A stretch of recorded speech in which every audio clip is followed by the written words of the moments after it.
महाड राज्य उत्पादन शुल्क कार्यालयाची दुरावस्था, कार्यालयात अपघात घडण्याची दाट शक्यता। महाड तालुक्यातील उपनिरीक्षक राज्य उत्पादन शुल्क महाड पोलादपूर या कार्यालयाची दुरावस्था झाल्याचे पाहावयास मिळत आहे। राज्य उत्पादन शुल्क विभाग प्रामुख्याने अंमली पदार्थावर उत्पादन शुल्क जमा करण्याचे काम करते आणि राज्यातील प्रमुख उत्पादन देणारे खाते मानले जाते। या खात्याचे मंत्री आहेत राज्याचे उपमुख्यमंत्री अजितदादा पवार। त्यांच्या खात्याअंतर्गत येणाऱ्या महाड कार्यालयाची इमारत अतिशय धोकादायक झाल्याचे पाहावयास मिळत आहे। या इमारतीला मोठमोठे तडे, दरवाजावरील स्लॅब तुटणे, भिंतींना वाळवी लागल्याचे निदर्शनास येत आहे। या इमारतीला लाकडी फळ्यांच्या सुरक्षा माळा बनवला आहे।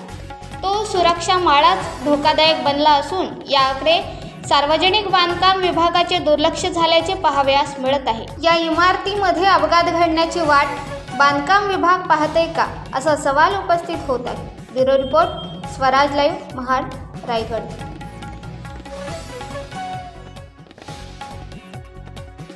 आपण पाहताय महाराष्ट्रातील वेगवान न्यूज चॅनल स्वराज्य लाईव्ह।